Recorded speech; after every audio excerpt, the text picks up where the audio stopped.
Um jovem corredor confiante zomba de seu oponente, o nobre Bourbon, declarando que os limites de uma pessoa são predeterminados. Ele arrogantemente diz ao nobre que ele deveria praticar por mais 100 anos antes de ousar desafiá-lo. Ele galopa adiante, os cascos de seu cavalo batendo na terra. Vendo a linha de chegada logo à frente, sua vitória parece garantida. Sua confiança se despedaça em um instante. Um corcel negro, montado por Luke Gilbert, passa por ele com uma velocidade incrível. O corredor encara, incrédulo, perguntando-se quando o garoto, que parecia tão indiferente, havia diminuído a distância. A força da aceleração é tão grande que as rédeas nas mãos de Luke se partem. O jovem nobre cruza a linha de chegada, um sorriso selvagem e triunfante se espalhando por seu rosto. Ele celebra internamente sua vitória, abraçando seu destino como um nobre vilão, odiado por todos e atormentado pelo infortúnio. Após a corrida, ele desmonta com um suspiro, refletindo sobre a experiência.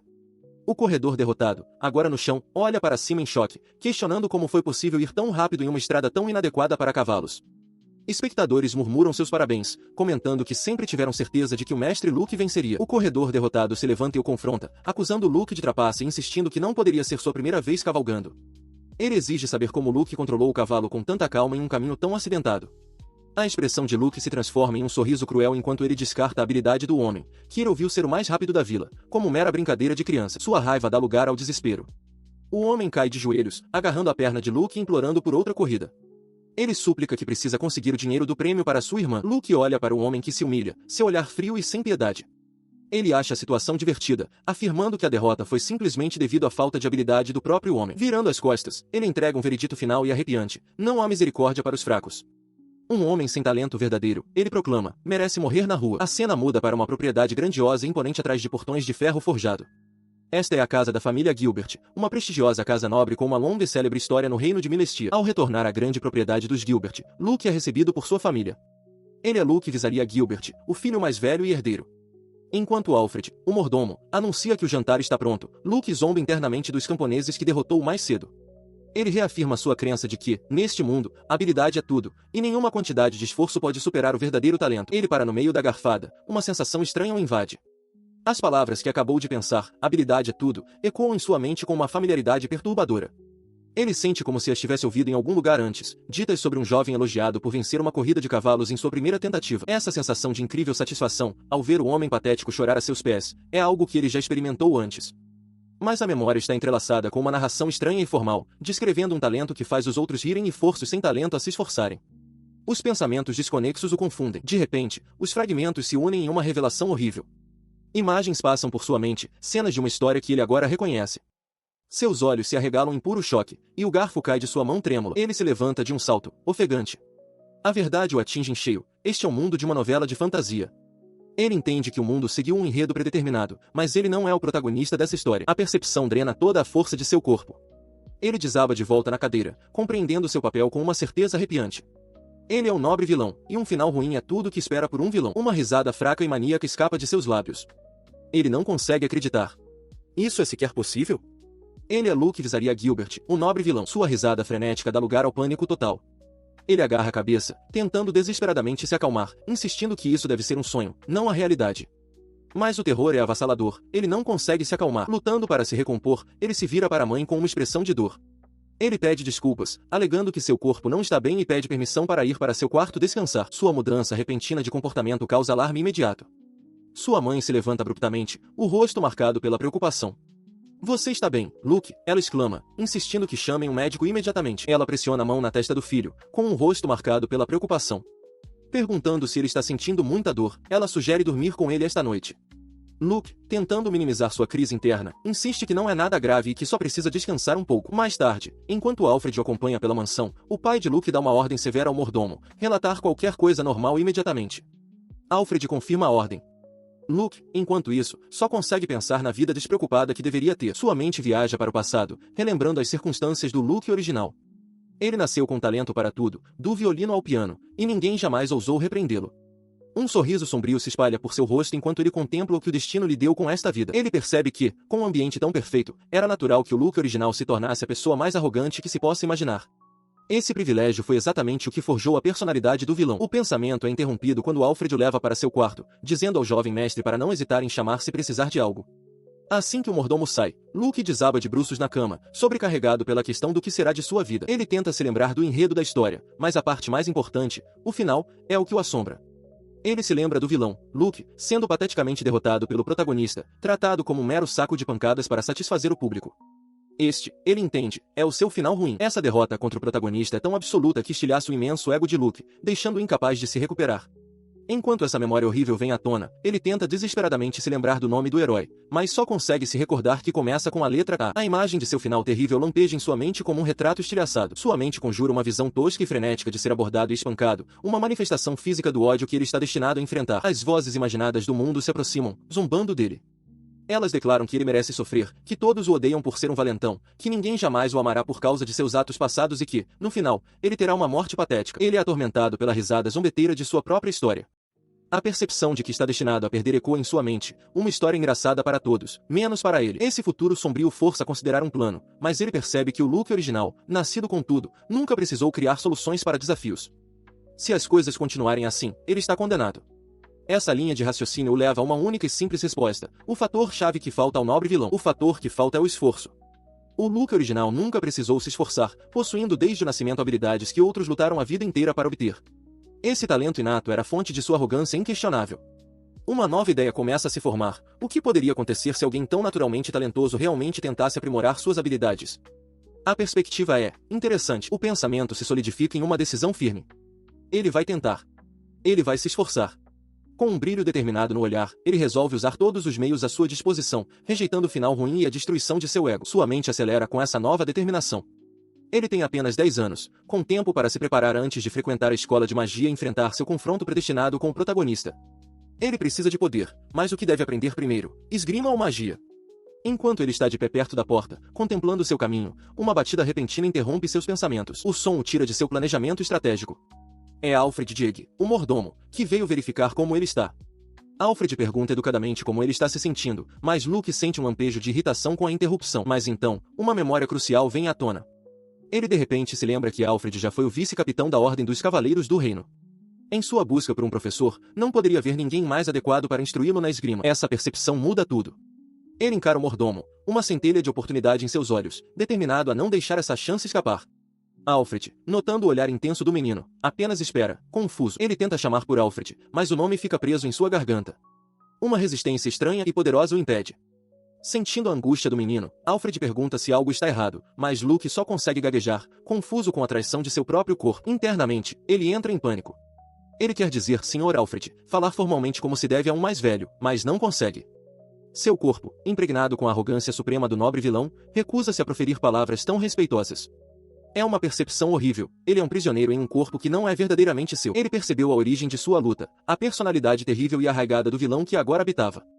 Uma personalidade que acreditava não haver necessidade de usar honoríficos com servos, especialmente com o mordomo. Essa arrogância era completamente contraditória com quem o homem era. Ele se lembrou de que Alfred não era um servo qualquer, era um cavaleiro elegante e o antigo vice-capitão da Ordem dos Cavaleiros do Reino, uma posição que nenhuma pessoa comum poderia esperar alcançar. Alfred era um personagem que merecia todo o respeito. No entanto, a ideia de um nobre como ele implorando a um mordomo por lições provocou uma rejeição visceral e incrivelmente forte de seu corpo. O sentimento era tão poderoso que ele sentiu que preferiria morrer a fazer aquilo. Apesar dessa repulsa interna, ele lutou contra ela, forçando seu corpo a se curvar. Ele havia jurado em seu coração que mudaria seu destino, e este era o primeiro passo. Sua determinação era firme. Ele usaria todos os meios necessários para evitar o final ruim profetizado para ele. Mas a resistência de seu corpo era imensa, uma força constante e poderosa que se opunha à sua vontade. Alfred, notando a forma trêmula do garoto, perguntou com preocupação se ele ainda não estava se sentindo bem. Internamente, Luke gritava de frustração, questionando-se por que estava lutando tanto apenas para pedir aulas de esgrima. Seu corpo, no entanto, traiu completamente suas intenções. Em vez de um pedido educado, seu braço disparou, apontando acusadoramente para o mordomo enquanto ele gritava uma recusa desafiadora. O esforço e o fracasso subsequente o levaram a cair de joelhos. Ele lamentou que não estava funcionando, não importava o quanto tentasse, não conseguia dizer as palavras. Ele ainda estava preso dentro da persona de Luke. Ofegante no chão, ele se recusou a desistir. Com pura força de vontade, ele conseguiu pronunciar as palavras que tão desesperadamente precisava dizer. Finalmente, as palavras saíram, mas distorcidas pela natureza de seu corpo. Ele pediu desculpas a Alfred, e então explicou que teve que formular seu pedido como uma ordem apenas para conseguir dizê-lo. Alfred, completamente perplexo com a declaração contraditória, só conseguiu perguntar o que ele queria dizer. Ele fez uma careta, o esforço contorcendo suas feições. Internamente, ele se desesperou, acreditando que o velho não o tinha ouvido. Ele implorou a si mesmo para tentar só mais uma vez, para forçar as palavras a saírem novamente. Seu desespero explodiu em um grito frenético por treinamento de esgrima. Ele implorou o perdão de Alfred, admitindo que havia soltado o pedido sem pensar nas consequências, seu corpo agindo por conta própria. Alfred só conseguiu encarar, surpreso com o súbito e intenso apelo. Inclinando-se para frente, com o rosto contorcido em um rosnado desesperado, ele implorou ao mordomo que não o rejeitasse. Ele avisou que, se Alfred dissesse não, ele não tinha ideia do que seu corpo amaldiçoado poderia fazer em resposta. O garoto se curvou, tremendo pelo esforço.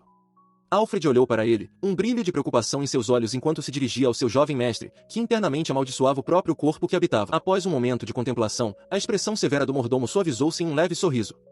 Colocando a mão sobre o coração, ele declarou formalmente que havia ouvido a ordem de seu mestre e que aceitaria a responsabilidade com prazer. Luke ergueu o olhar, com os olhos arregalados de surpresa. Ele então perguntou quando Luke desejava começar, sugerindo que a manhã seguinte seria o melhor momento. Dominado pelo alívio, o garoto tremeu, celebrando internamente a ótima notícia. No entanto, uma percepção frustrante o atingiu, seu corpo ainda não conseguia dizer um simples obrigado, querendo em vez disso proferir algo cruel. Mais tarde naquela noite, Alfred estava sozinho, olhando por uma janela. Ele estalou a língua, um som baixo de contemplação. Ele sempre tentará o seu melhor, refletiu, mas não importa o quanto alguém se esforce, ainda está limitado pelo próprio talento inato. Ele passou a mão pelo rosto em frustração. A situação toda, pensou ele, era incrivelmente irritante.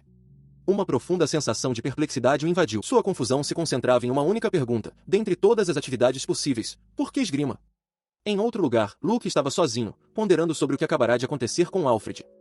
Ele se perguntava se algum dia conseguiria expressar sua gratidão adequadamente e se, através desses pequenos passos, poderia finalmente alcançar um final feliz. Com o rosto contorcido em uma determinação desesperada, Luke Gilbert grita com seu mordomo, exigindo que lhe seja ensinado o caminho da espada. Ele insiste que o treinamento deve começar no dia seguinte. Seu mordomo, Alfred, está sentado em outro lugar, suspirando em resignação. Ele reflete internamente que todos os nobres são, no fim das contas, iguais. Ele continua sua reflexão, pensando que seu jovem mestre trata tudo como um mero hobby, fazendo pedidos problemáticos. O pior de tudo é que o interesse repentino do garoto por esgrima relembrou Alfred de seu próprio passado doloroso. Esse pensamento desencadeia uma enxurrada de memórias. Uma espada longa, antes imaculada, agora jaz manchada de sangue em um campo de batalha desolado. Em meio a explosões e caos, um Alfred mais jovem e ferido jaz derrotado na terra arrasada, acreditando que tudo foi sua culpa. Na névoa de sua recordação, ele ouve uma voz chamando de vice-capitão, implorando por uma resposta. Ele se pergunta para que viveu enquanto outras vozes debatem seu futuro, uma questionando sua aptidão para treinar alguém, outra zombando da ideia de alguém com suas falhas servir a família Gilbert. A memória termina com ele encarando suas próprias mãos trêmulas. Seu eu do passado se olha no espelho, concluindo que os nobres não se importam com nada, mudando frequentemente seus planos por capricho. Ele presume que o jovem garoto, Luke, não será diferente. Voltando ao presente, ele encontra Luke parado à sua frente com os braços cruzados, perguntando impacientemente por que ele está ali parado. Embora suas palavras sejam duras, seu verdadeiro significado é um apelo para começar o treinamento imediatamente. Alfred observa, com um olhar pensativo no rosto. Na manhã seguinte, Alfred cumprimenta o jovem mestre, notando seu estado emocional incomum. Ele começa a lição, explicando que a base da esgrima é a técnica, que consiste nas ações básicas de cortar, fatiar e golpear. Os movimentos suaves entre essas ações criam um fluxo. Enquanto instrui, o desdém de Alfred pela nobreza vem à tona em seus pensamentos. Ele acredita que eles veem os plebeus como ferramentas descartáveis e sente que a família Gilbert está se tornando tão corrupta quanto as outras. Luke percebe sua distração e o chama bruscamente pelo nome, dizendo-lhe para parar com essa bobagem. Ele declara que não está ali para brincar, mas para aprender a verdadeira esgrima. Ele então desafia seu mordomo, questionando o valor de atingir um alvo estacionário e propondo um duelo. Embora suas palavras sejam arrogantes, sugerindo que Alfred é um velho fraco, sua intenção é pedir uma lição mais desafiadora. Alfred fica surpreso, mas um lampejo de compreensão cruza seu rosto. Ele se desculpa internamente por subestimar a atitude séria do garoto. Com um sorriso confiante, ele propõe um pequeno duelo, ansioso para humilhar o garoto arrogante. Alfred aceita o desafio calmamente, prometendo lutar sem mover um único passo. Ele adverte o jovem mestre que até mesmo uma espada de treino pode machucar, pedindo que ele tenha cuidado. O garoto avança, mas seu ataque é desajeitado, um golpe amplo com um passo raso e sem fluidez refinada. Alfred se esquiva com facilidade, observando Luke tropeçar ao passar por ele.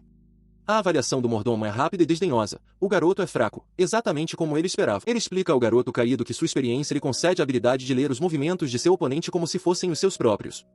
Alfred adverte que, se alguém subestima os fundamentos, até mesmo um velho pode derrubá-lo. O mordomo encara de cima, com uma expressão de quem sabe das coisas. Ele reconhece seu papel como vilão, afirmando que isso é, na verdade, o mais importante. Luke rende os dentes, com o suor brotando em sua testa enquanto está deitado no chão. A humilhação é um fogo em seu peito, seu orgulho queima intensamente.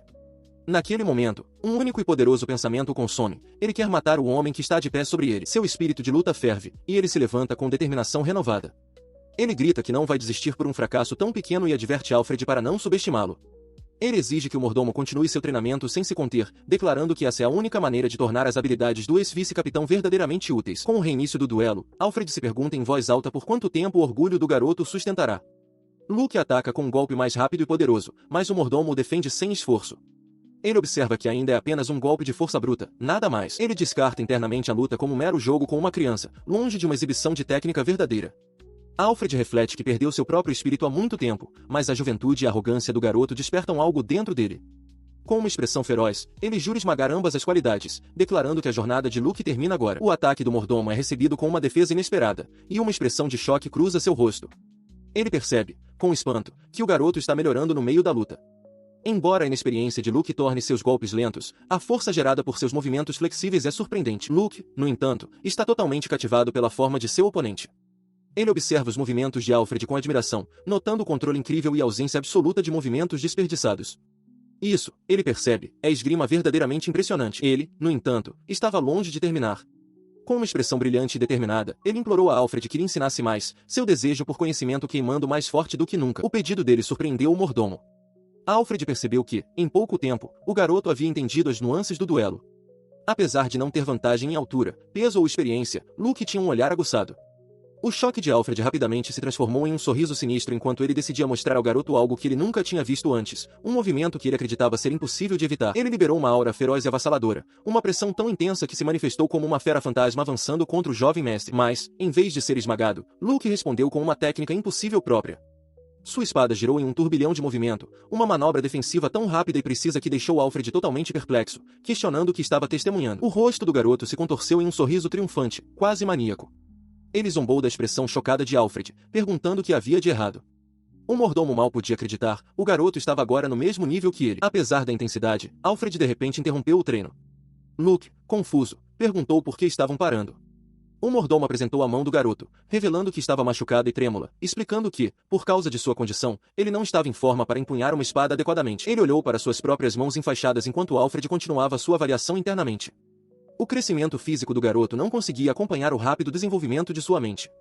Embora fosse um novato naquela manhã, em muito pouco tempo, ele havia alcançado um nível de habilidade muito além do de uma pessoa comum. Um sorriso largo e alegre se espalhou pelo rosto de Alfred enquanto ele ria alto.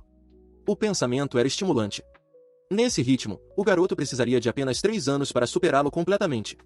Ele estava ansioso para testemunhar o que essa criança poderia alcançar. Ele continuou a se maravilhar com a impressionante capacidade de aprendizado e a forte velocidade de crescimento do garoto.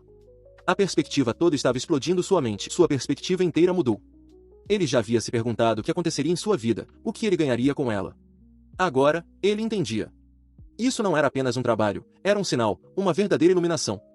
Ele percebeu que sua vida inteira o havia levado a este momento, encontrar esta criança extraordinária. Ele se ajoelhou diante do jovem mestre, com sua determinação solidificada. Ele se desculpou formalmente por seu desrespeito passado e prometeu ensinar a Luke tudo o que sabia, conforme solicitado. Internamente, ele se maravilhava com o talento impossível, quase demoníaco, do garoto. Com essa clareza recém-descoberta, ele declarou que agora entendia seu dever. A partir daquele momento, disse a Luke, ele estava inteiramente sob as ordens do jovem mestre. Luke processou essa virada inesperada de eventos. Ele reconheceu que Alfred, o mordomo do nobre vilão, não deveria se juntar a ele de acordo com a história original. Essa mudança significava que suas próprias habilidades básicas seriam aprimoradas. Ele considerou sombriamente a alternativa. Sem a lealdade de Alfred, ele teria sido derrotado pelo protagonista em seu confronto futuro devido à sua péssima esgrima. Suas ações já estavam criando ondulações na linha do tempo estabelecida. Graças aos seus esforços, a probabilidade de alcançar o catastrófico final ruim estava diminuindo lentamente, mas com certeza. No entanto, o perigo estava longe de acabar. Ele ainda não havia escapado totalmente de seu destino sombrio. A sombra do protagonista, aquele que ele deve eventualmente derrotar, ainda pairava na escuridão, uma ameaça persistente à sua sobrevivência. E assim, o tempo passou. Em um salão movimentado cheio de mercenários, um grupo se reuniu em volta de um quadro de avisos. O líder deles expressou descrença em uma missão que ele chamou de uma bolada, questionando se era sério. Ele apontou a recompensa, uma moeda de ouro, com um bônus de mais 2 se vencessem uma luta contra um certo indivíduo. Outro homem comentou que o alvo devia ser algum tipo de criminoso. Perto dali, Luke ouvia com uma carranca, imaginando que essa luta tinha a ver com a conclusão da missão. Flynn estava diante dos 2 homens, com a mente focada em uma nova proposta. Era uma ideia para uma aposta que não fosse muito extrema, algo novo que manteria os clientes voltando. Mas, mais importante, ela esperava que fosse algo que pudesse melhorar a vida dos escravos, nem que fosse só um pouco. Logo observou que a nova aposta já estava ganhando popularidade, comentando com o chefe que as ideias das crianças podiam ser realmente surpreendentes. O chefe, de costas, admitiu que havia proposto o plano aparentemente desesperado de Flynn, reconhecendo que não resolvia o problema fundamental. A proposta dela era uma luta de punhos, chamativa e emocionante, uma disputa de força bruta usando apenas as mãos. Era um espetáculo que o salão de apostas nunca tinha visto antes, e agora, 2 escravos trocavam golpes dentro da arena enjaulada. Ela explicou sua lógica ao chefe, detalhando como havia proposto um duelo no estilo boxe. Ao incorporar regras de outras competições, ela pretendia tornar o ato de apostar em si mais agradável para o público. Ela estava simplesmente feliz por poder ajudar. O chefe a elogiou, chamando de um bom plano. Ele observou que não era bom para os negócios quando os escravos morriam tão facilmente e agradeceu pelo trabalho dela. Em seguida, acrescentou que eles provavelmente deveriam limpar todo o salão de apostas e deixar os escravos viverem um pouco melhor. Flynn ergueu o olhar, surpresa com a menção repentina da limpeza. Ela rapidamente esclareceu que não estava tentando insultá-lo. Simplesmente argumentou que as pessoas acham mais fácil permanecer em um lugar limpo. O chefe pareceu considerar isso, e então concordou, admitindo que o estado do salão o vinha incomodando e que esta poderia ser uma boa hora para resolver o assunto. Ainda assim, ela sentiu a necessidade de justificar sua sugestão de uma perspectiva de negócios, gaguejando que escravos saudáveis e enérgicos certamente seriam vendidos por um preço mais alto. Logan, no entanto, interveio com ceticismo, questionando se os escravos realmente precisavam de um bom ambiente de vida. Ela se virou para o homem grande, explicando de forma simples que não é divertido assistir a 2 fracotes se debatendo. Condições melhores levariam a lutas melhores, portanto, a um entretenimento melhor. Logan fez uma pausa, processando a lógica dela, antes de finalmente ceder com um simples certo. Ele delegou a tarefa a ela, dizendo que ela poderia cuidar da limpeza quando tivesse tempo livre. Apesar dessa vitória, Flynn sentiu um mal-estar persistente. Ela sabia que, mesmo sem armas, as lutas ainda eram perigosas e as pessoas se machucariam. Ela só podia esperar que a vida de todos melhorasse, ainda que ligeiramente. Ele ouviu a esperança silenciosa dela e acrescentou uma condição arrepiante. Se algum dos escravos falasse demais durante a limpeza, ela poderia simplesmente matá-los. Ele mesmo não o faria, pois não podiam se dar ao luxo de perder pessoas. Flynn ficou horrorizada com a ideia de pessoas morrendo. Antes que ela pudesse processar suas palavras, Logan mudou de assunto, dizendo que tinha algo para lhe dar e que ela deveria ir ao seu aposento mais tarde. Ela se esforça um pouco sob o peso do tomo que Logan lhe deu, com os olhos arregalados em uma mistura de surpresa e incerteza. Ele explica que é um tomo de magia da água. Antes de ser vendido, ele diz a ela, alguém que saiba ler deveria dar uma olhada. Ele oferece como recompensa para que ela leia ou copie, embora admita não saber se ela sequer consegue usá-lo. Flynn ouve atentamente, concordando com suas palavras. Ela agradece educadamente, mas um pensamento a perturba. Os caracteres no livro deveriam ser completamente estranhos, mas, de alguma forma, ela consegue lê-los. A constatação é estranha e inquietante. Agarrando o livro, ela se pergunta onde a pessoa de sua vida passada estudou. Ela se lembra que, antes de recordar aquela vida, a garota conhecida como Flynn gostava de estudar. Seus pensamentos são interrompidos quando outros 2 escravos se aproximam, reclamando de suas dores e exigindo que Flynn lhes dê algo também. Logan o silencia imediatamente, gritando que os idiotas deveriam aprender com ela e encontrar uma maneira de ganhar seu próprio dinheiro. Flynn observa a troca, momentaneamente atônita. Mais tarde, sozinha em seus aposentos, ela se sente e mergulha no livro. Fica espantada ao descobrir que ele entra em grandes detalhes sobre a magia da água, explicando os perigos do poder mágico e os vários métodos usados para controlá-lo, como fórmulas e catalisadores. O texto descreve como a magia se manifesta através do poder da natureza dentro do próprio corpo. Ela acha os conceitos densos e difíceis de entender. Pelo que consegue compreender, a magia é realizada por espíritos que vagueiam pelo mundo, e os humanos usam sua própria mana interna, que os espíritos absorvem, para lançar feitiços. Ela continua lendo, aprendendo que, embora atributos e aptidão sejam importantes, o fator mais crucial é a imagem mental do conjurador. Uma passagem-chave revela que magias muito simples podem ser realizadas usando apenas a mana interna de alguém. Colocando a teoria do livro à prova, ela concentra sua vontade. Uma pequena poça de água no chão começa a se agitar e a se aglutinar, atraída por uma força invisível. Em um instante, a água se transforma, endurecendo em um cincelo afiado e perfeitamente formado que flutua ameaçadoramente no ar. Ela encarou o pingente de gelo flutuando sobre sua mão, contemplando sua origem. Água, ela refletiu, é essencial para todos os seres vivos. O pensamento acendeu uma percepção. A partir dessa percepção, uma necessidade prática veio à mente: limpeza. Ela se perguntou se haveria alguma maneira de usar essa magia para esse fim, e uma ideia lhe ocorreu. Com um novo objetivo em mente, ela estendeu a mão para frente, ordenando que água alcalina eletrolizada aparecesse. Uma pequena e brilhante gota de líquido se materializou diante dela, mas ela ficou desapontada ao ver que não parecia diferente da água comum. O resultado foi decepcionante, mas ela raciocinou que, desde que os componentes fossem hidrogênio e oxigênio, talvez qualquer coisa fosse possível. Ela apontou novamente, gritando para que saísse. Sua segunda tentativa produziu um resultado muito mais dramático. Um cheiro forte de peixe de repente encheu o ar. Ela o ignorou a princípio, pensando que nenhum produto químico poderia ser produzido, mas o odor pungente era inegável, fazendo-a recuar em choque. O odor pungente confirmou, algo definitivamente havia saído. Ela percebeu com espanto que havia criado ozônio, uma substância usada para remover odores. A ideia de que tal coisa pudesse ser feita com magia era surpreendente para ela. Sua empolgação inicial, no entanto, rapidamente deu lugar a um pensamento arrepiante. Ela se lembrou de ter ouvido que o ozônio não era apenas eficaz, mas também possuía um certo grau de toxicidade. A possibilidade de ter criado algo perigoso começou a ser assimilada. O perigo em potencial deixou seu coração batendo forte no peito. Decidindo que precisava se acalmar, ela resolveu encontrar algo para comer para acalmar os nervos. Buscando conforto, ela encontrou Logan e Boyce sentados juntos. Logan notou seu comportamento subjugado e perguntou o que havia de errado. Flynn, olhando para baixo, simplesmente afirmou que estava com fome. Ele gentilmente disse a ela para comer o que quisesse, e ela concordou em silêncio. Depois de se sentar, ela se virou para Boyce. Chamando sua atenção, ela anunciou que havia aprendido um feitiço mágico. Enquanto falava, ela refletiu internamente que, embora sentisse que havia se aproximado dele, a situação era complicada. Ela explica que sua magia é um tipo de veneno que limpa o ar, mas deixa um cheiro ruim. Boyce pergunta que tipo de magia é, enquanto Logan comenta sobre sua velocidade. Logan parece pensativo, mas Flynn nota a expressão preocupada de Boyce, lembrando que ele quase foi morto por envenenamento uma vez e percebendo que precisa se explicar com cuidado. Sua explicação séria de repente dá lugar a uma empolgação infantil. Ela estende os braços na direção de Boyce, pedindo ansiosamente elogios por sua nova habilidade. Logan, sorrindo calorosamente, admite que não entende os detalhes, mas a parabeniza pelo bom trabalho mesmo assim. Internamente, Flynn lamenta não poder usar a palavra ozônio, o que fez sua explicação parecer estranha. Ele sugere que usem a magia dela juntos no futuro, observando que isso reduzirá o risco de Boyce ser envenenado. Com isso, Logan afaga gentilmente a cabeça dela, chamando-a de boa subordinada, o que parece deixá-la sem graça. Enquanto Logan a incentiva a continuar o bom trabalho, a expressão de Boyce se fecha. Ele confirma que um cheiro ruim poderia, de fato, significar veneno. Sua mão se fecha em um punho cerrado enquanto ele afirma que, embora normalmente deixasse o assunto com ela, a situação mudou. Flynn observa com preocupação. Com a decisão tomada, Boyce de repente ruge uma ordem para todo o salão.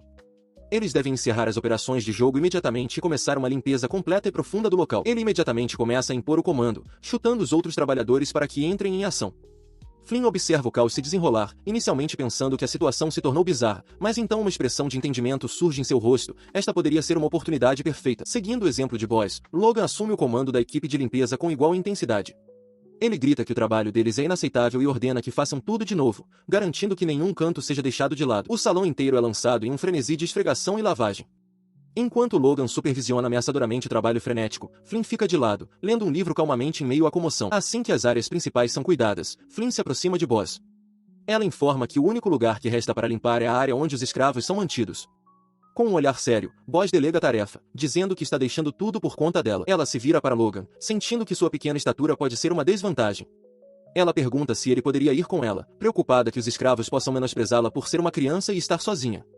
Logan, de braços cruzados, simplesmente confirma seu pedido. Enquanto caminha em direção aos alojamentos dos escravos, ela reflete sobre a intensidade da reação do chefe, concluindo que o incidente com o veneno deve ter sido realmente difícil para ele. Ela também reconhece que limpar a área inteira em um único dia é uma tarefa impossível. Apesar de tudo, ela fortalece sua determinação, lembrando a si mesma que receberam uma missão e autoridade para arrumar o espaço de convivência dos escravos como bem entendessem. Ela chega à entrada gradeada dos alojamentos. Virando-se para Logan, que está de guarda do lado de fora, ela grita que está contando com o apoio dele. Lá dentro, um escravo idoso se curva profundamente, chamando-a de Senhorita Flynn. Ela rapidamente diz a ele que não há necessidade de se curvar, explicando que quer sua ajuda para gerenciar os outros escravos. Ele concorda com o desejo dela, mas oferece um aviso baixo e sério. Ele a aconselha a ser extremamente cuidadosa, pois nunca se sabe o que os escravos podem fazer. Apesar do aviso, Flynn se dirige aos escravos reunidos, anunciando que todos tomarão banho. O escravo idoso questiona sua certeza, mas ela insiste que está tudo bem, já que o chefe lhe deu permissão para fazer o que quisesse. Ela instrui a todos que comecem enchendo baldes com água. Enquanto observa a água fria, ela reflete que seria muito mais agradável se estivesse quente. Isso lhe dá uma ideia. Ela se pergunta se consegue mudar a temperatura da água por conta própria. Ela decide tentar.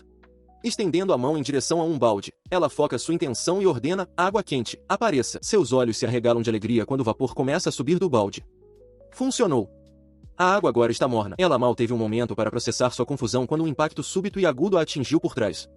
O escravo idoso, com o rosto contorcido em um grito desesperado, a havia chutado para a frente, bradando seu título. Uma memória fragmentada surge na mente de Flynn. É de um garoto que ela conheceu, aquele daquela época. Ele a olha com alívio, grato por ela estar viva. A memória se aguça, focando no rosto sincero do garoto enquanto ele lhe faz uma pergunta direta. Por que ela o salvou? A intensidade da pergunta estilhaça a memória, e Flynn acorda de supetão em uma cama simples. Ela percebe que tudo não passou de um sonho, uma recordação de antes de sua reencarnação. Ela mal tem um momento para processar o sonho quando a porta de seu quarto rende ao se abrir, revelando Boyce e Logan. Logan, com o rosto marcado pela preocupação, pergunta se ela está bem, admitindo que estava extremamente preocupado. Flynn entende que deve ter adormecido enquanto praticava uma nova magia. Logan diz a ela para ficar quieta por um tempo. Ela rapidamente se dirige a Boyce, insistindo que simplesmente adormeceu por conta própria e implora para que ele não puna os outros escravos por seu colapso. Ele considera o apelo dela por um momento antes de concordar, instruindo-a a permanecer na cama até o dia seguinte. Enquanto ele fala, Flynn se senta, repreendendo-se internamente por ter realmente desmaiado. Seus pensamentos voltam para os momentos antes de perder a consciência. Ela estava praticando sua magia de água, tentando criar gelo, mas só conseguiu conjurar bolhas de água quente. Ela ponderou sobre a diferença na visualização ou familiaridade necessária para o feitiço antes que o esforço a dominasse. O esforço mágico foi excessivo, e ela caiu em um sono profundo. Ao acordar novamente mais tarde, sentindo-se cansada, ela nota uma bandeja de comida ao lado de sua cama, o tipo de refeição que Boyce sempre come. Um pensamento cruza sua mente. Poderia ter sido ele quem a trouxe? Após se recuperar, Flynn procura o escravo idoso e se curva profundamente, oferecendo um pedido de desculpas sincero por tê-lo preocupado. Ele fica surpreso com seu pedido formal de desculpas, perguntando se ela se sente bem e admitindo que ficou surpreso quando ela desmaiou tão de repente. Flynn o tranquiliza, dizendo que está bem agora, e declara que eles devem dar o máximo na limpeza desta vez, com o que ele concorda. Ela ouvia enquanto o escravo idoso expressava sua gratidão, segurando gentilmente as mãos dela. Ele explicou que, embora todos estivessem gratos por ela os ter salvado, eles não saberiam o que fazer se algo acontecesse com ela. Ele implorou para que ela cuidasse bem de si mesma. Ele continuou com uma expressão sombria, avisando-a que da próxima vez que ela se esforçasse demais, as cabeças deles estariam literalmente em jogo. Visivelmente repreendida, ela pediu desculpas e prometeu ser absolutamente cuidadosa. Mais tarde, enquanto usava sua magia para encher baldes, o mesmo escravo idoso se aproximou dela com preocupação. Ele perguntou se ela estava se sentindo bem, observando que ela estava deixando a água correndo por um tempo. Ela respondeu alegremente que, contanto que não fosse água quente, ela poderia fazer bastante. Sua demonstração casual de poder o deixou espantado. Ele se perguntou em voz alta se ela havia firmado um contrato com um espírito, mas ela explicou que não era bem isso, ela simplesmente parecia ser capaz de usar sua magia o quanto quisesse. Apesar de suas habilidades únicas, ela continuou seu trabalho ao lado dos outros escravos, esfregando diligentemente uma grande gamela de madeira. Ela parou por um momento, enxugando a testa com uma expressão determinada, seu foco se voltando para dentro enquanto se concentrava. Sua concentração produziu uma grande tina de água quente e fumegante. Ela se virou para o escravo idoso e anunciou que havia preparado um banho quente, insistindo que Logan e os outros que trabalharam duro deveriam usá-lo. Vendo isso, ele declarou que todos poderiam encerrar o dia. O rosto do velho se iluminou de alegria, e ele agradeceu profusamente, admitindo que não tomava um banho decente desde que chegou. A gratidão sincera dele a levou às lágrimas. Sem que eles percebessem, outra escrava observava com um olhar duro de ressentimento. Ela notou a estranha olhando para ela, mas antes que pudesse reagir, o chefe apareceu carregando uma pilha de livros. Ele perguntou como a prática de magia dela estava progredindo, e ela, aliviada com a interrupção, deu-lhe um sim, entusiasmado. Pegando um dos livros, ela agradeceu novamente e perguntou ansiosamente se poderia ir praticar e se limpar, aceitando a oferta implícita dele para encerrar seu trabalho por hoje. Ela acena com entusiasmo para o chefe, que a observa com calma enquanto ela vai praticar. Tendo encontrado um lugar isolado no alto de um telhado, ela inspeciona a área, pensando consigo mesma que é improvável que alguém apareça. Ela espia por cima do parapeito, confirmando que o espaço abaixo está vazio, e sorri com determinação, certa de que não será perturbada. Com sua área de prática garantida, ela se posiciona diante de uma pequena fogueira. Ela deduz que, se consegue manipular ozônio, que é composto de oxigênio, também deve ser capaz de manipular a água. Como seu primeiro experimento, ela tenta atrair uma pequena quantidade de oxigênio puro em direção às chamas, sabendo que o fogo se intensificará, fornecendo um sinal visual claro de seu sucesso. Suas tentativas não produzem nenhuma mudança. Ela tenta diferentes combinações, oxigênio, hidrogênio, depois ambos, mas o experimento falha, explodindo com uma súbita onda de força que a joga para trás. Ela se senta e reconsidera sua abordagem. A ideia de se aproximar dos materiais inflamáveis é assustadora. Ela teoriza que talvez os gases estejam se dispersando no vento, ou que a proporção de hidrogênio para oxigênio seja o fator crítico, algo que ela se lembra de pesquisas sobre foguetes. Decidindo que esse método é arriscado demais, ela resolve tentar outra coisa. Seu novo plano começa com uma camada de defesa. Ela se concentra, moldando uma barreira protetora de água bem à sua frente. Enquanto mantém a barreira, ela simultaneamente cria uma segunda construção de água, um bastão sólido em sua mão direita, com oxigênio puro aprisionado em seu interior. O esforço para manter dois feitiços complexos ao mesmo tempo é imenso. Ela rende os dentes, descobrindo que o bastão com infusão de oxigênio é surpreendentemente duro e difícil de controlar. Ela reflete sobre seu progresso. Formas simples são fáceis de criar, mas as complexas ainda são um desafio. Com mais prática, no entanto, ela sente que consegue dar um jeito. Por enquanto, pequenas formas tremeluzentes, semelhantes a borboletas, são o limite de sua habilidade. Ela de repente se lembra do motivo de seu experimento, apontando para frente com os olhos arregalados enquanto explica que estava perseguindo algo que ela mesma havia liberado. Continuando sua linha de raciocínio, ela reconhece que chegar perto demais do oxigênio gasoso é assustador. Se o vento o levasse embora, seus esforços seriam em vão. Uma solução surge em sua mente. Ela precisa encontrar uma maneira de imobilizá-lo. Colocando sua ideia em prática, ela comanda que o oxigênio e o hidrogênio surjam, mas envoltos em uma esfera de água. Uma bolha gelatinosa e cintilante se forma diante de suas mãos. Ela acredita que conseguiu. Com seu novo projétil pairando, ela mira em um pedaço de madeira próximo. Com um grito determinado, ela arremessa o bastão para frente com toda a sua força. O bastão rasga o ar, impulsionado por uma força invisível, voando em direção a um alvo não visto. Uma enorme explosão de fumaça e poeira irrompe à distância. Flynn só consegue emitir um pequeno som de surpresa com o poder que acabou de liberar. A comoção atrai atenção indesejada. Um homem chamado Katz percebe pessoas se reunindo. No beco abaixo, um de seus homens é atingido pelo bastão em queda. De seu ponto de observação no telhado, Flynn percebe que seu projétil caiu no beco e reconhece os homens como um grupo mafioso hostil. Ela sabe que precisa recuperar o bastão. Ela recua, horrorizada. Abaixo, os membros da máfia estão em caos, gritando confusos e perguntando se estão sofrendo um ataque. Oprimida pela reviravolta desastrosa dos acontecimentos, ela cobre a boca. Os homens lá embaixo estão furiosos, questionando como foram descobertos e jurando dar uma lição em seus agressores. Flynn percebe que causou uma bagunça enorme e que precisa relatar a situação ao seu chefe imediatamente. Ela corre em direção aos seus companheiros, chamando seu chefe para alertá-lo sobre uma briga lá fora. Logan confirma o aviso dela, enquanto o chefe a instrui calmamente para se esconder em um lugar seguro, garantindo que o assunto terminará em breve. Seguindo o conselho dele, ela se esconde atrás de um móvel. Ela reflete que sua interferência acidental no momento do ataque pode ter sido algo bom, mas uma profunda sensação de inquietação permanece. Sua inquietação rapidamente se transforma em pânico. O pensamento aterrorizante a consome. Se descobrirem que ela pode usar magia que cria explosões, ela teme o que acontecerá em seguida. Esse medo se manifesta como uma imagem vívida de ser descoberta, imaginando que poderia ser arrastada e usada como uma arma por causa de suas capacidades destrutivas. Seus pensamentos são interrompidos quando seus companheiros retornam, comemorando a vitória. Um deles exclama que deram uma lição em Katz, enquanto o outro lamenta que queria mostrar a Flynn suas figuras heroicas. O chefe a avista, e ela gagueja que seu trabalho produziu um pouco de água. Ele se aproxima e pergunta se ela está ferida, ao que ela responde nervosamente que não. O chefe então a pressiona, lembrando-a de que deveria estar praticando magia e perguntando se algo aconteceu. Ela rapidamente descarta como se não fosse nada, mas ele a observa com um olhar cético. Sozinha com seus pensamentos novamente, ela se pergunta se seu chefe suspeitou de algo. Ela sente um alívio momentâneo, pensando que está segura já que ele não insistiu, mas o medo de ser descoberta retorna, imaginando o desastre se sua magia ofensiva fosse usada para um ataque. Decidindo que é melhor não dizer mais nada, ela resolve manter a boca fechada. Pedindo licença, ela sai apressadamente do quarto, passando por seu chefe na porta. Ele a observa partir, um sorriso sutil e conhecedor se espalhando por seu rosto. Ele pensa consigo mesmo que deveria haver uma parede dentro daquele quarto. Em meio a um deslumbrante confronto mágico, uma mulher de longos cabelos esvoaçantes é arremessada para trás, resmungando enquanto o ataque a erra por pouco. Abaixo, Luke Gilbert observa com um olhar focado, enquanto sua oponente expressa sua confusão, perguntando-se em voz alta por que sua magia não está atingindo o alvo. Enquanto uma energia sombria gira ao redor de Luke, outra figura, uma mulher com um grande chapéu de bruxa, observa a cena desconcertante à distância. Ela ri para si mesma, admitindo que nem ela tem ideia do que está se desenrolando à sua frente. Ela se inclina para frente com um sorriso largo e maníaco, oferecendo um conselho estranho, lembrando de que ele não deve quebrar sua oponente. A cena então muda, voltando para um mês antes de um evento chamado A Festa. A mulher do chapéu de bruxa, Amélia, está conduzindo uma avaliação mágica em Luke. Ela gagueja, incrédula, por ter descoberto um elemento não identificado dentro dele. Nesse momento, Luke manifesta seu poder, formando uma esfera de energia negra como azeviche que parece absorver toda a luz. O choque de Amélia dá lugar a um êxtase puro e absoluto. Ela ofega, com os olhos arregalados de deleite maníaco ao identificar o elemento, escuridão. Sua compostura profissional se desfaz. Ela declara que o elemento sombrio é incrivelmente incrível, querendo imediatamente investigar sua força, capacidades e praticidade, sugerindo até que quer despilo para a pesquisa. Contendo-se, ela pede desculpas por perder a compostura e afirma que relatará isso ao Ministério da Magia, informando de que ele será contatado mais tarde sobre sua qualificação. Ele vê sua chance. Com uma expressão determinada, Luke a interrompe, concordando em deixá-la pesquisar sua magia o quanto quiser, mas apenas com a condição de que ela lhe ensine magia primeiro. A proposta dele a pega completamente de surpresa, deixando-a nervosa e sem palavras. E assim, começou a tutoria pessoal de Amélia. Os princípios fundamentais da magia ditam que a luz não permite que nenhuma sombra se aproxime, incorporando o poder da reflexão.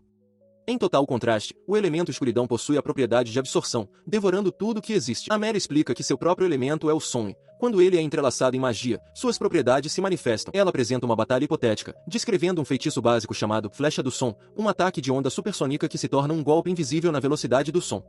A oponente, uma jovem de longos cabelos claros, percebe que um feitiço defensivo não estará pronto a tempo e questiona se deveria tê-lo lançado com antecedência. Simultaneamente, Luke utiliza a escuridão, um poder que devora toda a magia, invocando uma barreira contra o feitiço. Ele funde essas forças em uma união perfeita de ataque absoluto e defesa impenetrável. Ele sorri com desdém, tendo criado uma barreira que absorve a magia de seu oponente e a converte em seu próprio poder. Zombeteiramente, ele pergunta o que aconteceu, questionando se a família Lonsdale é realmente tão fraca. Ele nomeia essa técnica de bênção da escuridão. Sua oponente, Alice, encara-o em choque. Os sentimentos que surgem dentro dela são irracionais, impossíveis de entender e não devem ser nutridos. Essa confusão nasce de uma vida inteira em que todos sempre se ajoelharam diante dela. Ela se lembrou de sua vida familiar, onde tinha um irmão mais velho considerado incompetente. Apesar disso, ele era uma alma gentil e amável que, não importava o quão mal fosse tratado, nunca perdeu o amor por sua família. Criada em tal ambiente, a jovem anjo naturalmente parou de questionar sua própria superioridade e começou a menosprezar e rebaixar os outros. Isso cultivou uma veia sádica. Ela encontrou um prazer avassalador em fazer aqueles com maior orgulho e arrogância se ajoelharem diante dela, mudando seus alvos dos fracos para os fortes. Em resumo, Alice é uma sádica completa. No momento em que viu os olhos de Lúthia menosprezando, seu coração foi tomado por um desejo intenso. Ela quer ferir este homem com humilhação. Sabendo que ele estuda magia há apenas alguns dias, enquanto ela se concentra nisso há mais de 3 anos, ela acredita que a vantagem técnica é dela. Um único pensamento a consome: este cara é sua presa. A surpresa dela era palpável. Mesmo achando que entendia as habilidades dele, a visão da escuridão se formando em sua mão, um vácuo que engolia poder mágico, desafiava suas expectativas. Enquanto ele ordenava que o feitiço disparasse e a perfurasse, ela só conseguiu perguntar: você, o que é você? Ele não respondeu com palavras, mas com ação, liberando a flecha da escuridão. O projétil de pura sombra cortou o ar em direção a ela. A energia sombria a atingiu em cheio, arremessando-a para trás. Das laterais, seu irmão implorava para que Luke parasse, com a voz cheia de pânico. Amélia, a avaliadora, apenas observava em silêncio atônito. Mas Luke não demonstrou misericórdia, olhando para sua oponente derrotada com desprezo. Ele zombou, comentando como ela era patética por tê-lo desafiado com seu nível atual. Ela jazia no chão, ofegante, seu coração parecendo que ia se despedaçar com o esforço. Ele pairava sobre ela, sua voz fria enquanto continuava o ataque. Ele questionou se ela agora entendia seu lugar, declarando que, em momentos como este, o coração e o orgulho de uma pessoa desmoronam com um estrondo retumbante. Mas suas palavras tiveram um efeito inesperado.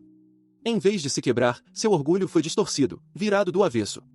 Uma expressão estranha e extasiada surgiu em seu rosto, um olhar de puro espanto e prazer. Algo novo e perturbador havia despertado dentro dela, a marca de Alice. Luke Gilbert se vê subitamente confrontado por Alice Lonsdale, sem saber o que fazer. Ela o instrui a simplesmente dar um sorriso de escárnio, como se a desprezasse, antes de ordenar que ele esconda sua aparência patética de sua vista. Ele retruca bruscamente, declarando que a aparência dela é que é desagradável de se olhar, deixando Alice momentaneamente atordoada e sem palavras. Após essa exibição pública, a notícia começou a se espalhar por toda a cidade de Melestia. Um usuário de um poder raro, o elemento sombrio, havia sido descoberto. Sozinho no pátio da propriedade Gilbert, Luke contempla sua nova reputação, refletindo que o elemento sombrio é, de fato, adequado para um vilão. Para aprimorar seu treinamento, ele desafia seu mordomo, Alfred, para uma luta de treino. Enquanto suas espadas de madeira se chocam, Luke fica impressionado, notando que a esgrima de Alfred é impecável, sem espaço para movimentos ou pensamentos desperdiçados. O combate termina com a lâmina de Luke na garganta de Alfred.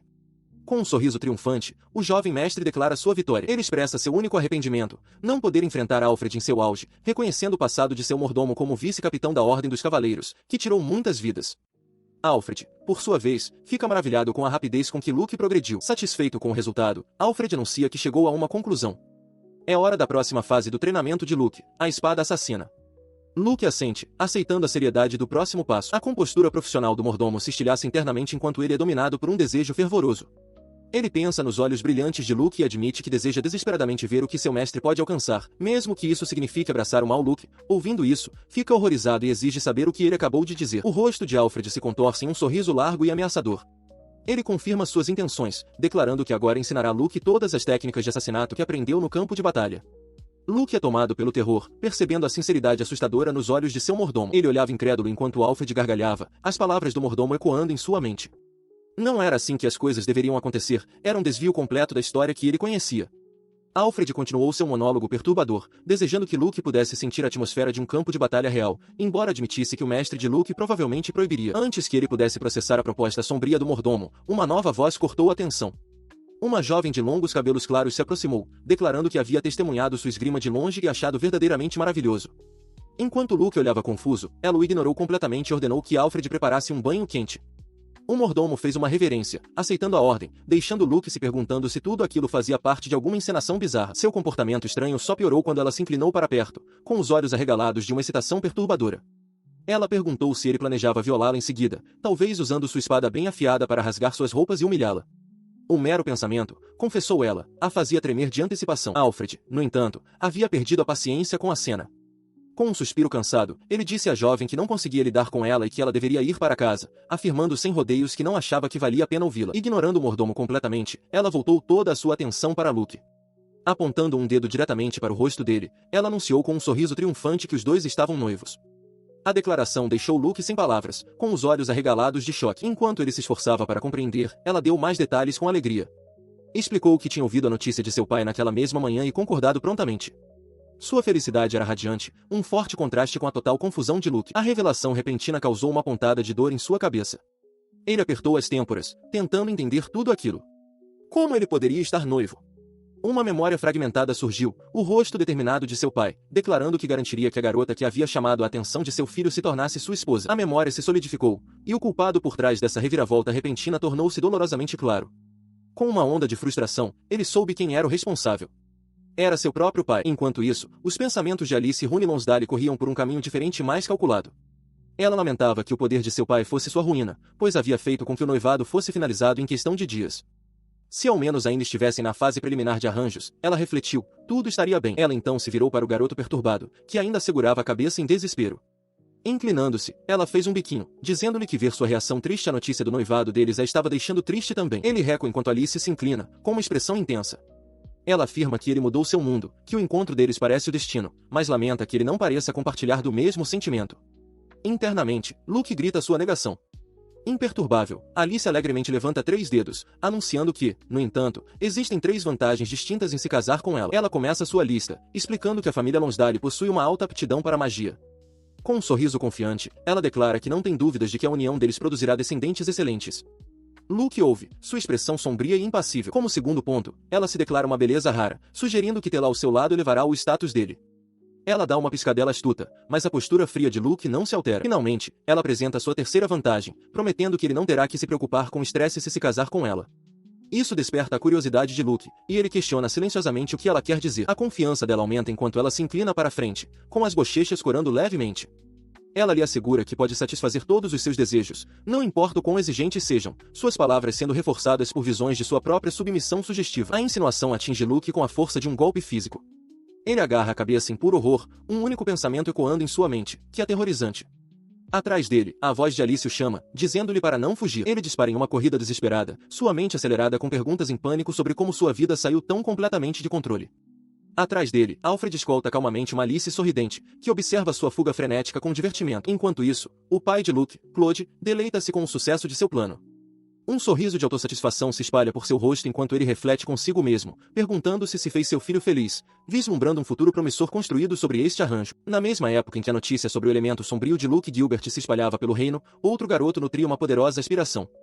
Sozinho, movido por uma necessidade feroz, ele decidiu que precisava se tornar mais forte. Uma voz alegre chama seu nome, Abel. É sua amiga de infância, Lily Krill-Lamry. Ela o cumprimenta, observando que ele está se esforçando como sempre, mas rapidamente se corrige, explicando que não é por isso que está ali. Com grande entusiasmo, ela anuncia que chegou. Ela mostra uma carta, revelando que contém os resultados da Academia de Magia de Aslan. Radiante, ela acrescenta que também está com a carta dele e sugere que verifiquem os resultados juntos. Abel a encara, momentaneamente chocado e em silêncio. Sua mente é invadida por um medo repentino. E se ele não conseguiu? Ele rapidamente afasta o pensamento, cerrando o punho com uma confiança forçada e concordando com a proposta dela. Apesar de sua compostura externa, uma única e terrível pergunta ecoa na escuridão de seus pensamentos. E se eu não passei? Esse medo do fracasso não era só dele. Em outro lugar, Luke Gilbert, com as mãos enfaixadas, lembrava-se dos exigentes requisitos para entrar em Aslan. Era preciso ter estudado desde tenra idade, ter o apoio de uma família nobre e poderosa, fazer uma doação substancial e, acima de tudo, ter talento para controlar a magia. Ele só conseguia usar magia não elemental. As ansiedades de Abel espelhavam esses pensamentos. Ele não tinha uma família proeminente e sentia que não se qualificava. Enquanto ele abaixa a cabeça em derrota, a voz de Lily atravessa seu desespero, insistindo para que ele não desista. Ela o olha com gentileza, afirmando que ela, mais do que ninguém, sabe o quanto ele se esforçou.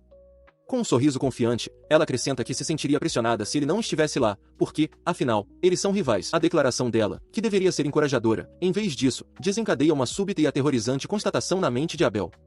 Seus olhos se arregalam de horror enquanto ele se vira para ela e pergunta, falando nisso, se ela ouviu o boato sobre o herdeiro da família Gilbert ser um usuário de elemento sombrio. Ele permaneceu em silêncio enquanto Lily, agarrando seus resultados, expressava seu pavor.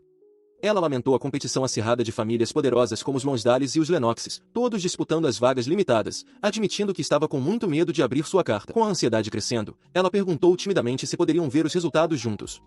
A Abel riu, provocando-a sobre seu nervosismo repentino, já que ela era geralmente tão confiante. Pegando a carta, ele rapidamente examinou seu conteúdo. Um sorriso se espalhou por seu rosto enquanto ele se virava para ela, oferecendo seus parabéns e anunciando que ela havia sido aceita. Seu alívio foi interrompido.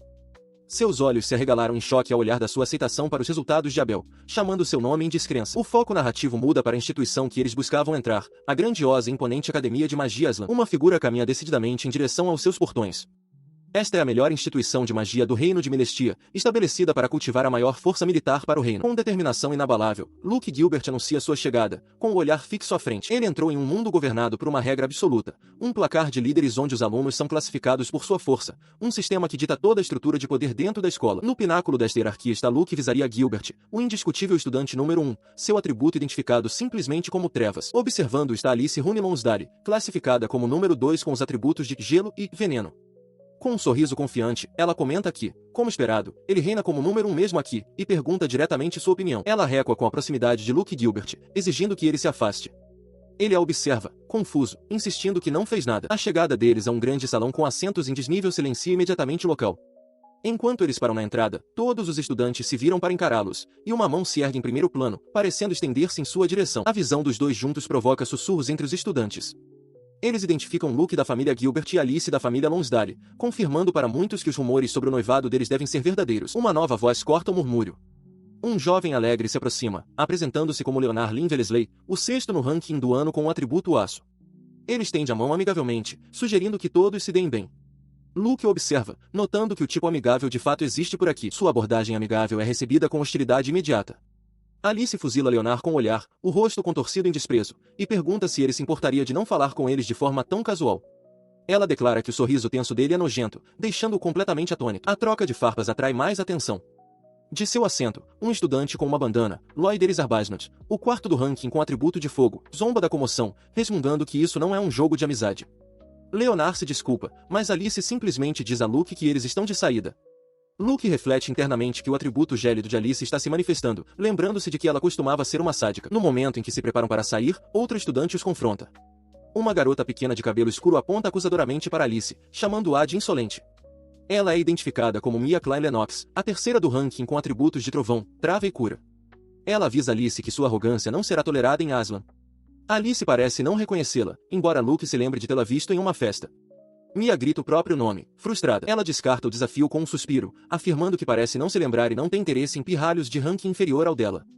Implacável, Mia sorri com desdém, prometendo que anseia pelo momento em que o rosto de Alice se contorcerá de humilhação, zombando dela por ser uma mera usuária de 2 atributos. Sua condescendência provoca uma resposta feroz.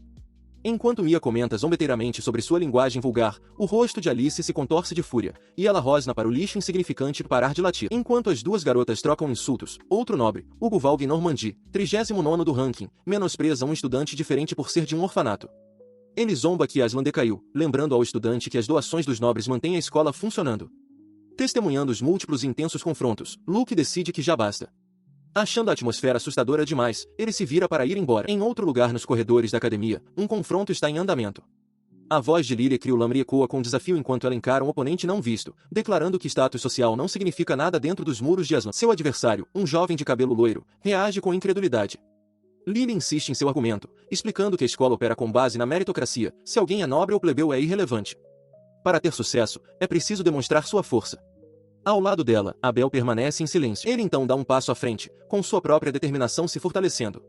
Abel afirma firmemente que seu único propósito na academia é estudar e ficar mais forte, um objetivo do qual ele nunca abrirá mão, nem mesmo diante da morte. Enquanto isso, a tensão crescente alcança o grupo de Luke. Ele ergue o olhar, sua atenção capturada pela perturbação que ecoa pelo corredor. De volta ao centro do conflito, Abel e Lyria estão lado a lado, seus olhares fixos à frente com determinação inabalável. O impasse deles é interrompido por Hugo Valgue Normandie, que abre caminho pela multidão em pânico. Ele exige em voz alta que todos abram caminho para Luke-sama, oferecendo desculpas profusas pela comoção. Abel, perplexo com a súbita deferência, vira-se para Lyria, sugerindo que eles deveriam ir embora. Observando de lado, uma estudante de cabelo ondulado comenta com seu companheiro loiro que ele parece satisfeito com o rumo dos acontecimentos, perguntando se ele conhece o garoto de cabelo preto. Ele nega, afirmando que é a primeira vez que o vê. Seu olhar, no entanto, se fixa em Abel com uma intensidade predatória. Ele jura internamente que, independentemente de qualquer favor que o mundo possa mostrar ao garoto, ele o esmagará diretamente, sentindo seu próprio sangue vilanesco agitar-se. Um forte contraste é traçado, pois Abel é identificado apenas como o aluno de ranking 40, sem nenhum atributo elemental, mas rotulado como protagonista. Dentro de um grande salão na Academia de Magia Island, uma mulher de cabelo curto e claro se dirige aos alunos do primeiro ano reunidos. Ela se apresenta como Freya Wineleficeria, a instrutora da turma. Ela explica que a academia é construída sobre uma base de meritocracia e, embora todos tenham sido cuidadosamente selecionados, muitos serão forçados a sair após perderem em competições futuras. Ela os adverte para entenderem que a vitória aqui significa esmagar os outros. Sua voz ressoa com autoridade enquanto ela declara que a superioridade é determinada unicamente pelo placar de líderes. A classificação de um aluno, ela insiste, é a única prova de seu valor. Esta proclamação causa um alvoroço imediato. Hugo Valg Normandie, um estudante corpulento, se levanta em protesto, incapaz de aceitar sua classificação de 39º lugar. Ele reclama em voz alta, questionando se isso significa que ele não é muito melhor do que alguém que ele considera um lixo, como Abel. Freya o interrompe com uma ordem ríspida por silêncio. Ela esclarece que a classificação é um resultado abrangente do exame de admissão, levando em conta o poder mágico medido, testes escritos e exames práticos.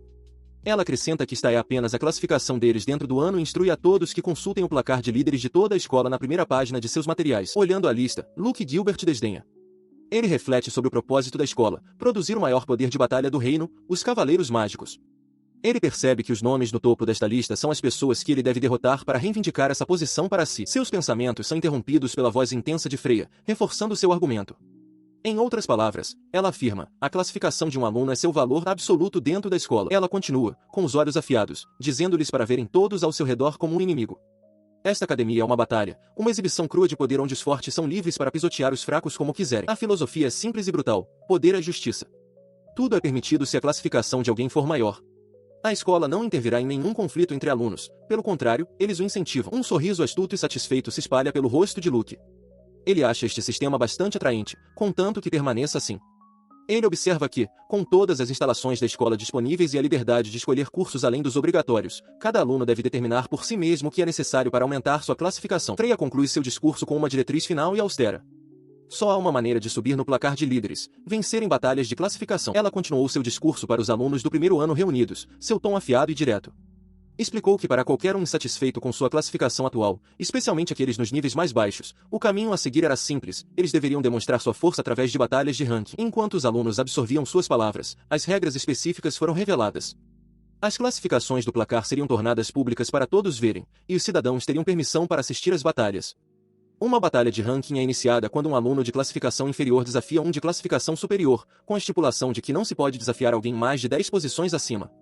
Se o desafiante vencesse, ele tomaria a classificação de seu oponente derrotado. A lista de regulamentos continuava, cada um ressaltando os altos riscos. O perdedor de uma batalha seria rebaixado uma posição. Em circunstâncias normais, um desafio não poderia ser recusado. Ao vencedor seria concedida uma semana de imunidade a novos desafios, enquanto o perdedor seria impedido de participar de qualquer batalha de ranking por um mês inteiro. Além disso, se um aluno perdesse para a mesma pessoa 3 vezes, ficaria proibido de desafiar aquele indivíduo novamente pelo resto do ano. Para alguns, como Hugo Valg Normandie, as implicações foram imediatas. O fato de as batalhas serem públicas significava que eles eram meros espetáculos. Sua mente já estava acelerada, imaginando quando tudo começaria. Ele precisava se preparar, já planejando esmagar aqueles classificados um pouco acima dele. De seu pódio, Freya notou o silêncio súbito e tenso que se abateu sobre o salão. Com um toque de diversão, ela comentou que todos haviam se calado, observando que não eram os cachorrinhos dóceis que alguns poderiam esperar. Ela ergueu uma mão enluvada, exigindo a atenção total deles. Questionou o que havia de errado com eles, lembrando-os de que vieram para esta escola plenamente conscientes de seu propósito. Ela os desafiou diretamente, perguntando se eles realmente entendiam o que significava almejar o maior poder de batalha do reino. Sua declaração foi absoluta, os fracos não têm lugar aqui. Sua voz se elevou com intensidade enquanto gesticulava em direção aos alunos. Ela implorou que estudassem como loucos e se tornassem fortes se desejassem evitar uma existência miserável. Lembrou-lhes que cada um deles que havia conseguido entrar nesta escola possuía possibilidades infinitas. Suas palavras acenderam um fogo na assembleia. Uma onda de determinação tomou conta dos alunos. Eles não deixariam que terminasse assim, eles iriam ascender. Para muitos, um novo alvo se solidificou em suas mentes, o número 1 do ranking do ano. Vendo a determinação renovada deles, Freya sorriu de canto, reconhecendo que parecia que alguns deles finalmente haviam entendido. Ela então fez um último anúncio. Durante o primeiro mês de matrícula, eles teriam permissão para desafiar qualquer pessoa de seu ano, independentemente de suas respectivas classificações. Ela concluiu seu discurso, chamando essa regra especial de uma chance para qualquer um insatisfeito com sua classificação designada e instando-os a fazer bom uso dela. Enquanto se preparava para dispensá-los, uma única mão se ergueu da multidão. Era Abel, quebrando o silêncio com uma fala hesitante. Ele se dirige a Freya diretamente, perguntando quando as batalhas de ranking podem começar. Com a mão ainda levantada, ele insiste, querendo saber se pode, por exemplo, desafiar alguém naquele exato momento. Freya cai na gargalhada, achando a avidez dele divertida. Ela declara que alunos sedentos por sangue são mais do que bem-vindos. Embora normalmente haja procedimentos e formulários a serem preenchidos, ela anuncia que abrirá uma exceção apenas desta vez, sua expressão tornando-se afiada e predatória enquanto exige saber contra quem ele quer lutar. Ele responde sem hesitação, sua voz clara e firme. Ele quer lutar contra Luke. Os alunos sentados atrás dele ofegam em choque com o nome. A declaração envia uma onda de choque pelos outros alunos. O estudante loiro e arrogante questiona abertamente se Abel está louco, enquanto o outro murmura que alguém não conhece o seu lugar, certo de que ninguém pode competir com Luke. A expressão de Luke é de uma resignação sombria. Afinal, ele tinha um pressentimento de que isso aconteceria hoje. Seu olhar se fixa em Abel. Ele pergunta se, mesmo depois de ouvir sobre sua perigosa obsessão por força, Abel ainda deseja desafiá-lo. Abel simplesmente confirma que entende. A postura de Luke muda instantaneamente, um sorriso largo e ameaçador se espalhando por seu rosto.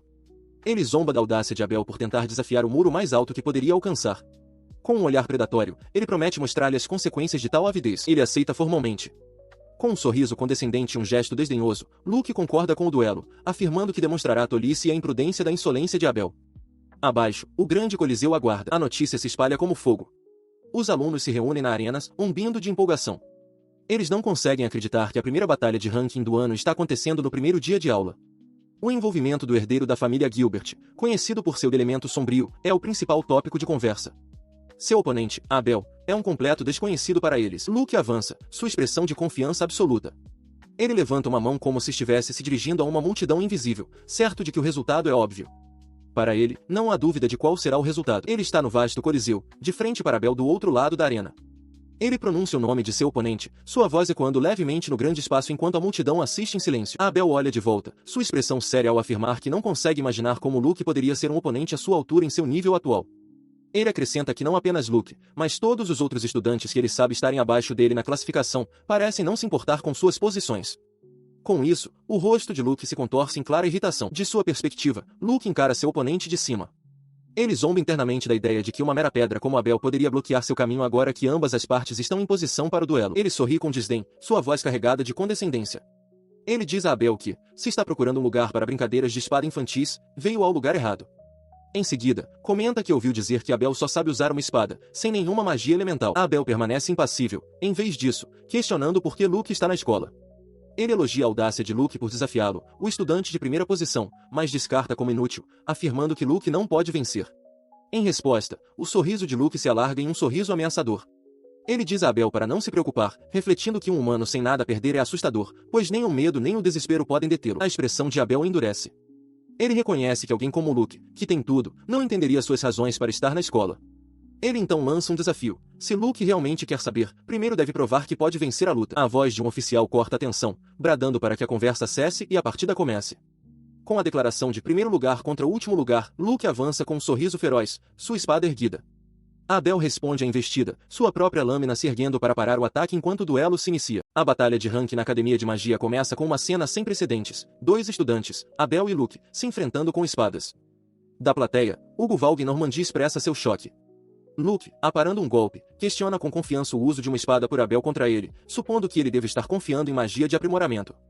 Abel, com os olhos semicerrados em concentração, canaliza seu poder, sua lâmina brilhando com a energia do fortalecimento corporal. Ele avança, mas seu ataque é lento demais. Luke se esquiva com facilidade e desfere um golpe certeiro, fazendo Abel tropeçar e depois cair no chão. Abel solta um grunhido de dor ao aterrissar com força no piso da arena, derrotado em um instante. Olhando para seu oponente caído, Luke fica totalmente perplexo. Ele não consegue acreditar que a luta já acabou, seus pensamentos ecoando sua incredulidade. É só isso. Sua mente dispara, relembrando os eventos da novel original que ele conhece tão bem. De acordo com aquela história, esta mesma luta deveria ser um momento crucial para Abel. Luke estava destinado a perder, sua vida arruinada, tudo para estabelecer o poder do protagonista para o público. Ele continua a refletir sobre a discrepância. Embora o Luke original certamente tenha subestimado seu oponente, esta versão de Abel parece fraca demais. Ele não consegue imaginar como deveria ter perdido. Afastando a confusão, ele decide encerrar a partida rapidamente. Mas enquanto se prepara para avançar, Abel se levanta do chão, seu corpo brilhando mais uma vez com a luz do fortalecimento corporal. Abel pensa consigo mesmo que até um gênio como Luke pode ser superado. Ele então canaliza mais poder, aplicando uma segunda camada do feitiço de aprimoramento sobre a primeira. Uma onda visível de energia irrompe dele enquanto sua força dobra. Luke reconhece a técnica instantaneamente, uma segunda camada de magia de aprimoramento. Ele se lembra de Amélia, a avaliadora, explicando que apenas indivíduos raramente talentosos, aqueles destinados a se tornarem heróis, poderiam alcançar tal feito. Ela até havia cogitado que Luke poderia ter o potencial para 3 camadas. Mesmo assim, ele permanece indiferente, acreditando que, mesmo com o dobro da velocidade, Abel não representa uma ameaça. Sua confiança dura pouco. Os dois se enfrentam novamente. Desta vez, a velocidade aprimorada de Abel permite que ele iguale Luke golpe por golpe. Abel sorri, maravilhado com a habilidade de Luke e admitindo que não esperava que a luta chegasse a esse ponto. Ele então declara sua intenção, fazer Luke sentir o mesmo desespero que ele sentiu quando sua vila foi destruída. Forçando seus limites ainda mais, Abel libera uma terceira camada de magia de aprimoramento. Sua forma se desfaz em múltiplas imagens residuais enquanto sua velocidade triplica, chocando Luke, que não consegue acreditar em quão rápido seu oponente se tornou. Ele sentiu a imensa pressão do novo nível de poder de Abel, seus pés lutando para encontrar apoio. A terceira camada de aprimoramento era completamente diferente da segunda, ele mal conseguia lidar com ela. Ele sabia que perderia se a luta se arrastasse, percebendo que sua magia do elemento sombrio era inútil contra ataques puramente físicos. Ele procurava desesperadamente por uma abertura, uma forma de contra-atacar, sabendo que precisava decifrar os movimentos de Abel antes que sua própria força se esgotasse. Mas Abel interrompeu seus pensamentos, pedindo desculpas. Ele explicou que não poderia pegar leve com Luke, seria rude não lutar com toda a sua força. Em resposta, Abel liberou uma onda de poder ainda maior, aplicando uma quarta camada de aprimoramento em si mesmo. O chão se estilhaçou sob a força de sua aura. A explosão levantou uma nuvem de poeira e detritos. Luke, com os olhos arregalados de incredulidade, percebeu que mal conseguirá desviar da explosão inicial. Ele não conseguia ver o que havia acontecido. Das arquibancadas, Amélia gritou em choque. Através da névoa, Abel se tornou um fantasma, seus movimentos impossivelmente rápidos. Os outros estudantes observavam maravilhados, comentando que sua velocidade era de outro mundo. Luke, mal conseguindo acompanhá-lo, só conseguia pensar que aquele era um nível de poder além da capacidade humana. Então veio uma quinta camada de aprimoramento. Em um piscar de olhos, Abel atravessou Luke e todos os seus duplicatas simultaneamente. Os espectadores ficaram pasmos em silêncio. Sozinho em meio aos destroços, Abel olhou para o resultado de seu ataque final, reconhecendo a surpreendente reviravolta que havia ocorrido. Luke jazia imóvel sobre a pedra estilhaçada, derrotado. Uma voz ecoou pela arena, declarando o resultado inesperado. O vencedor da batalha de classificação era Abel. Uma onda de choque percorre a multidão. Na primeira batalha de ranking do semestre, uma derrota inesperada aconteceu. Os estudantes murmuram em descrença, questionando como o recém-descoberto usuário do elemento sombrio, Luke visaria Gilbert, foi derrubado. O vencedor é Abel, um garoto que nem sequer é nobre. Caído no chão, Luke processa o resultado. Ele percebe que tudo até aquele momento não passou de cálculos em sua cabeça.